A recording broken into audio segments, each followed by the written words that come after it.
עזה היא בסיס הטרור הגדול ביותר שבנה האדם אי פעם. כל העיר הזו היא בסיס טרור אחד גדול.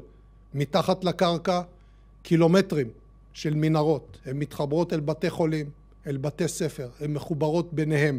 יש בתוכם חדרי קשר, מחסני תחמושת, מקומות לינה, והכל על מנת לשמש בסיס של טרור שממנו ניתן לפגוע באזרחי מדינת ישראל ובחיילי צה"ל.